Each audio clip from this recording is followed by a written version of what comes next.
birth of a new superpower. Die Deutschland, Europa, ja auch die Welt. Out of the rubble of an old one. De l'Europe réconciliée. With new consensual president. Dialogue, unity and action. Is Europe merely the world's greatest economic powerhouse? 27 countries, 500 million people. We have the first non-imperial empire. I think we are a force of good. Or is this new Europe a Christian club with global ambition and the delusions of universal grandeur? This is Empire.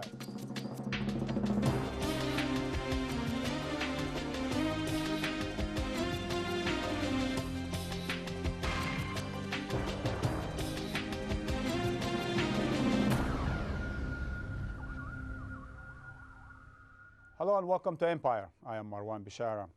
The European Union has finally ratified the Lisbon Treaty that aims to deepen its integration, streamline its institutions, and consolidate its foreign agenda. Its cheerleaders are celebrating a supranational union they expect to lead globally, just as its detractors warn of a giant leap towards a federalist Europe that compromises national sovereignties and weakens their democracies. Either way, the rise of a united and expanded European superpower in the shadow of Franco-German leadership is raising eyebrows in Russia and Turkey, who feel left out, and forcing Washington to rethink its transatlantic commitments.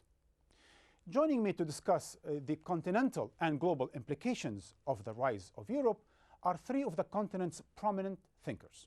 Slovenian philosopher SLAVOJ ZIEK, author of many books, including In Defense of Lost Causes; Timothy Garton-Ash, professor of European Studies at Oxford University.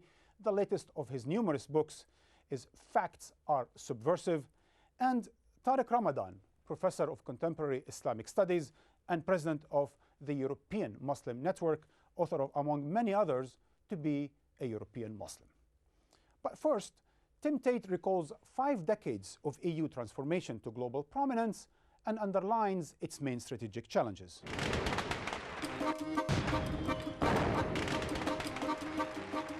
He believes in it. De l'Europe réconciliée. So does she. Die Deutschland, Europa. Even he would like to, probably. You tore down the wall? But 20 years after the wall which divided it was torn down, and 50 years after it was invented, what actually is Europe? It's 27 member states speaking 23 different languages. In some aspects, Europe is a coherent power, in others it's absolutely not. The idea of Europe began when countries across the continent were picking up the pieces from the Second World War. We must build a kind of United States of Europe. Then, critically, it was a matter of trying to find an economic framework within which France and Germany could overcome their historic conflict within the framework of a US-dominated Western Europe. It began life in 1950 as a modest iron and steel trading partnership, but morphed, sometimes erratically, into a would-be superpower.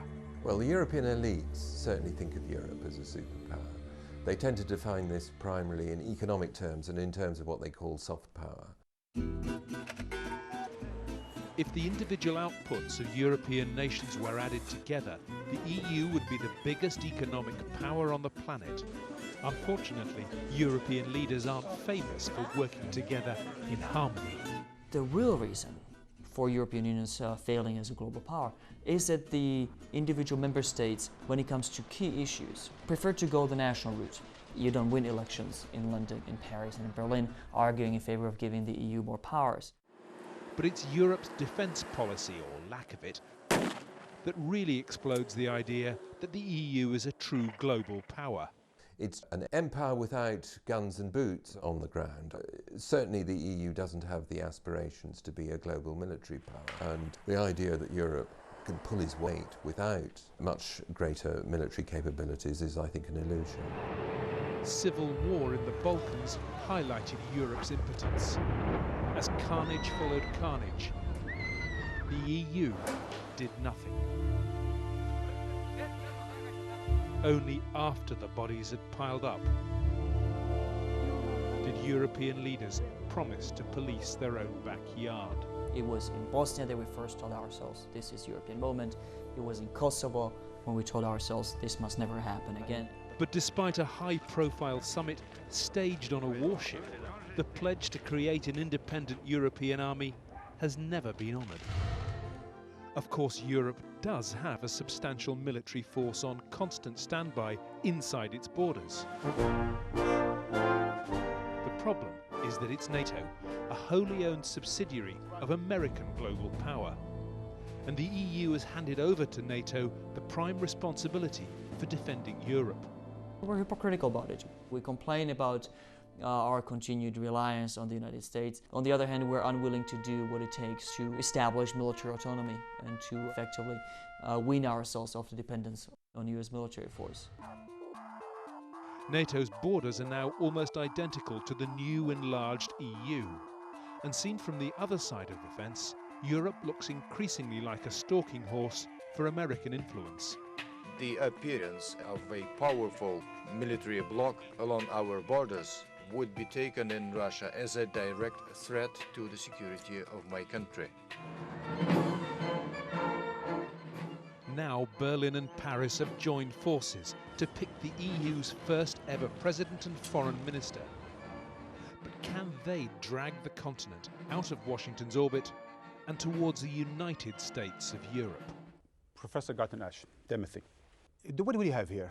A benevolent Europe or simply a Franco-German effort, perhaps undemocratically, to fast-track a European Union in order to multiply or amplify their own geopolitical ambitions? Well, first of all, Churchill once said democracy is the worst possible form of government apart from all the other forms of government that have been tried from time to time. This, I would say, is the worst possible Europe apart from all the other Europes we've had from time to time. I mean, it is an extraordinary fact that most of the countries in the continent are part of a voluntary empire, a novel kind of empire, in which you can travel freely from one end of the continent to the other, settle down, work, live, whatever.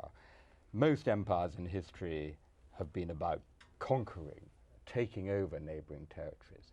The history of the European Union is about the member states trying to say no to countries that want to come in, and in the end failing, and so it's got bigger and bigger and bigger. The result is the EU of 27 cannot possibly be run by France and Germany together. It needs France and Germany to cooperate, but the Franco-German motor is nothing like powerful enough to drive this huge bus of 27 member states. So the question is now, do most of the members of this voluntary empire really have the political will to speak with one voice in the wider world? And that is the question we face now, not is it up to France and Germany. Professor ZIEK, it's still a question of France and Germany being the engine of a Europe. They are 1/3 of its population, more than 1/3 of its economy, and they're the ones who have sort of been bringing those other members in a way that, for example, the way they brought the East European under the name of integration, basically annexing Eastern Europe to the Union.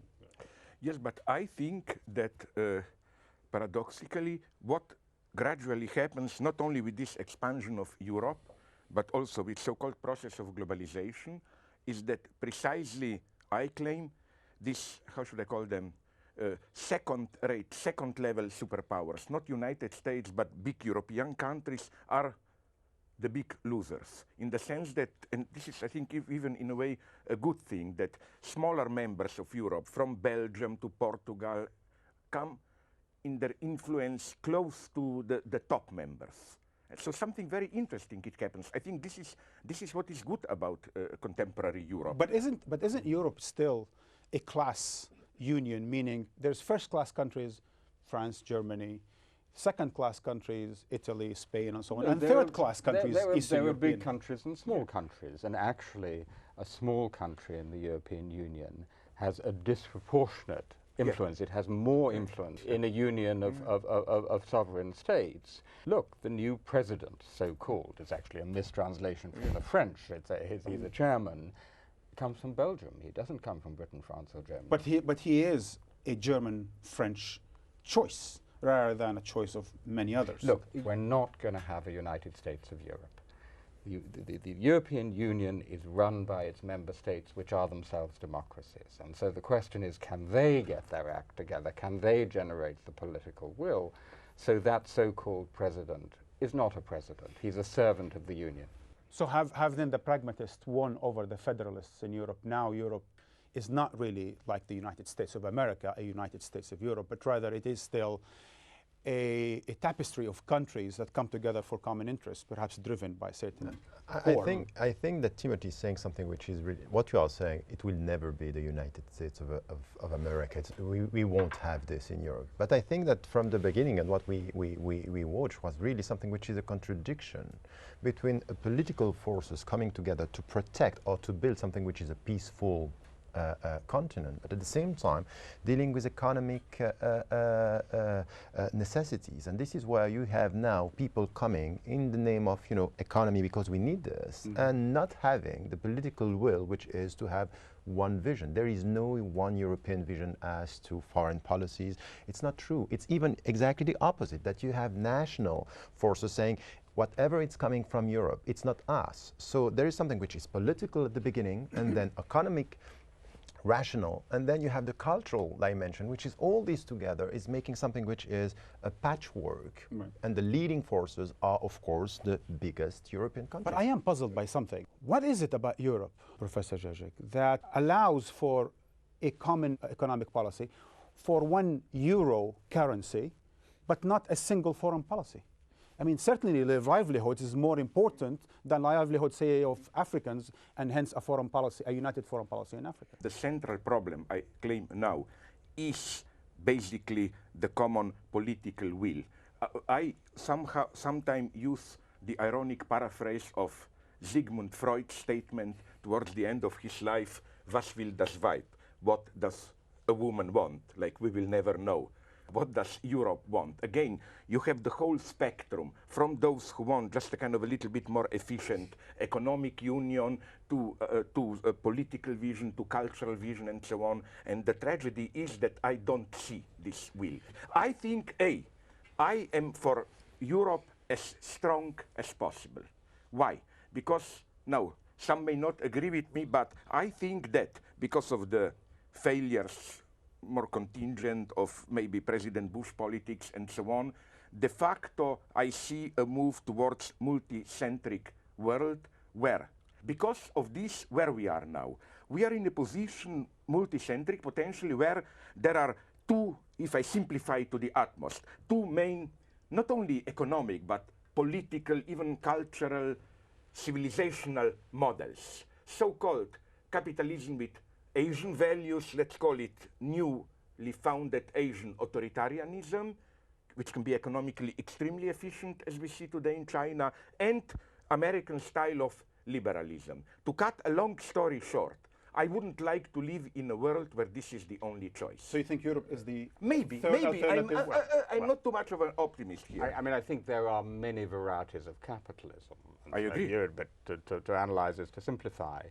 But where I agree with you is that I think we have in authoritarian capitalism, as in Russia or particularly as in China, the first serious ideological competitor to sort of variants of liberal democratic capitalism since 1989. Yes. I actually don't think extremist Islamism was a serious ideological competitor. It didn't have the kind of transnational, transcultural appeal that the Chinese model potentially does have. On your question, what does Europa really want? I'm afraid she wants to be left alone. She wants to be left alone to go on living her rather comfortable little life in her rather comfortable house, which we've built in Europe in the last 50 years. And the trouble is, life will not leave her alone in this greater Switzerland. But what Europe are we talking about? Are we talking about Europe of the new Europe, the old Europe? Are we talking about Europe of the citizens? Because, if I may, Europe, I mean, Europeans certainly want to have controls over their lives, as you would say, not control over the world. But everything about Europe today, the way it's been fast-tracked, Professor Garton, tells me that there's a political elite in Europe that want to use the European Union in order to, as you say, compete with Russia and China, to be a superpower on the world stage. I honestly don't think that Europe wants to be a superpower as an end in itself. The point is, if we are going to defend and advance the interests of our own citizens, not just a Slovenian government or a Greek government, but even a German or British government is not large enough, so that willy-nilly we have to start facing up to the world beyond our borders. I would say that for the last 50 years, the European project has essentially been about what is happening inside Europe, what we are doing between ourselves, reconciliation, prosperity, single market, euro, and so on. For the next 50 years, Europe is all about what happens at our borders and beyond them. It's Europe in an increasingly non-European world. I would disagree with you on that, because I think you are, I don't know even if we can say what does Europe want. I don't even think, because there are contradictory trends in Europe. And once again, if you listen to the French government, and you were talking about the French and German, they really are about Europe playing a very important role with the states. This is quite clear. But there is something which is a vision. Now, if you look at other countries in Europe, mainly they are saying, no, what we want is an alternative voice in the international scene, coming with something which is not following in the footsteps. Coming from Eastern Europe, this is quite clear. You are talking about Eastern. We are not listening to Eastern European countries enough, saying we want an alternative policy. Like noise in the background. Yes, this is one thing. And then even in many European countries, in France, here in Britain, you have people following in the footsteps of the states, but also contradictory trends, saying, no, Europe should be something else. So I wouldn't say that we are only concerned. Of course, we have challenges, but there is still something which is playing a role. Can I just respond to that briefly? You're absolutely right that different states have different political cultures, different visions in the elite. And expectations as well. But oddly enough, if I'm talking about das Weib, about the lady Europa, I'm really thinking of the citizens. And if you look, for example, I mean, the fact is what European citizens generally have in common is they don't get excited by their soldiers marching off into other countries. And if you look at the Iraq War, the governments had different positions, but in London, in this city, more than 1 million people were on the streets against the Iraq War. But they were also against the European Union, Professor Ash, in the sense that the French, at least, who were presumably behind the Union, voted against it. The Dutch voted against it. I think the East Europeans in 2004, if you look at the results of all their elections, all their powers, all the governments fell as a result of their support for Europe. So to say that Europe is a European citizen as we see it today is contradictory to the actual events that show us President Sarkozy and Merkel taking the European process through Lisbon against the will of the European people. Sure. So what's happened is there used to be a passive consensus. People weren't actively involved, but they supported it passively, and that has broken down, and you're absolutely right. And one of the reasons for that is that people sort of feel we've got where we want to be. This is my point. They sort of take for granted what has been achieved in Europe, and so no one has yet managed to tell them the story about what Europe is for the next 20 years. Yeah. And what troubles me about this is the German-French, the Franco-German duel once again, in the sense, I mean, look at Kohl, Mitterrand, look at Chirac, Schroeder, look at Merkel and Sarkozy. This duel, for 25, 30 years now, has been advocating one thing, breaking out from US domination, set aside from Russia. No, but it's no longer Sarkozy's view. And but that doesn't mean in cooperation with America. You can break out of the domination, but be partner with America. The goalist vision of Europe as a rival superpower to the United States is truly passé. It may come back one day, but at the moment it's passé. But why do you think breaking out of the domination means being another superpower in that sense? You can break out of the domination without necessarily being competitor to the United States. Europeans, we spend our whole lives talking about the United States. The one thing all Europeans have in common is America. my view, we should stop talking about America and start talking about the rest of the world. So if I may on that, because I really think that I agree with you on the last point, but I disagree with you on the point, the previous one, about the citizens. I really don't think that they are happy with what we are doing out of the whole process. They don't feel Europeans. The last election is just a failure, that the people think that we are going towards something. They may be together against the states when it comes to Iraq and following, but they are not having a sense that there is a soul in this Europe, that there is something that we are building. So we are not, I don't think that they are happy. They want, the great majority of the citizens would like something which is a social Europe, which is coming with something which is completely new. But what we have is more of a corporate oligarchical Yes, Europe. exactly. No, I think that...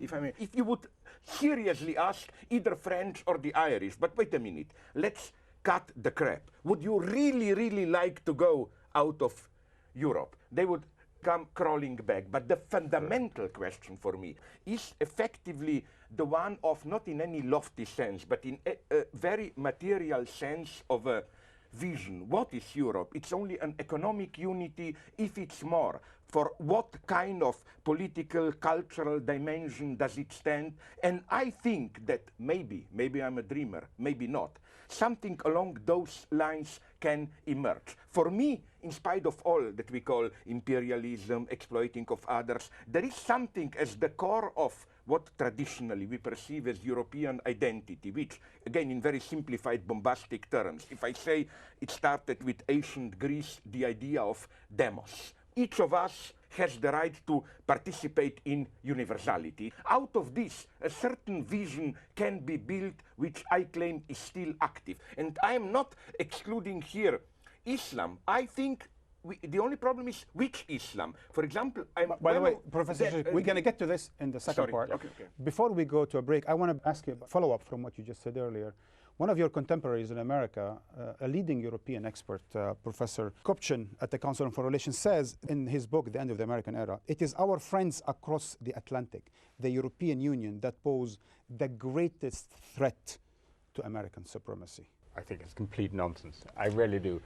And actually, Charlie Kupchan once said that you know, the coming clash of civilizations is between Europe and the United States. I mean, that's... But this is the dream of American extreme right, I think. Right, absolutely. Listen, there is actually an agreement among the three of us coming from very different directions that what Europe desperately lacks is a story that it can tell. And I think that a lot of our citizens would like the story of social Europe. And I think there is something we've achieved there. It's going to be very difficult to depend when you have such furious competition from Asian economies, which have much lower labor costs and so on. So I think that is very difficult. We will need to take a news break. And before we come back to speak about Turkey and Europe's other Muslim problems, Stephen Cole reviews a bit about the shady process, if you will, that went in to elect Herman Van Rompuy. Let's watch. The ad for President of Europe should have read, prosperous middle-aged continent going places, seeks self-effacing but multilingual bureaucrat from a small but not too easterly country. Ability not to offend a prerequisite. Benefits, extensive travel, photo ops, and an all-you-can-eat buffet. The European Union is an equal opportunity employer, but male Christian Democrats preferred. Voters, of course, weren't to be trusted with a ballot. Europe's future was far too important to be left to democracy. Instead, the bloc's first big decision resulting from the Lisbon Treaty, which is supposed to make the European Union more open and accountable, was taken in secret. And it was a calm-up, with the continent's terrible twins, the French and the Germans, calling the shots. We're going to prepare for tomorrow's European Council. They wanted to maintain control while paying lip service to their lesser partners. So it was that the poetry-loving, blogging Prime Minister of Belgium, Herman Van Rompuy, was crowned the President of Europe. I just heard it this morning. I was a bit surprised, I suppose. But who is Herman? His role, to keep Europe at the centre of the world stage, to be photographed endlessly, to lay out a clear party line, whatever that may be, that can offend none of the 27 member states. The role of the president is to search for consensus. For a time, Latvia's Iron Lady, The formidable VIIE-FREIBERG was in the running, but now she's left to rail against Europe's male chauvinist elites. There's a much that could be rendered much more open and transparent. And accuse the Union of being more Soviet than European. And Tony Blair? Well, he can go back to his current, not quite finished assignment, establishing peace in the Middle East. So is Herman Van Rompuy a mover, not a shaker, the perfect symbolic leader? The quiet, consensual first president of Europe.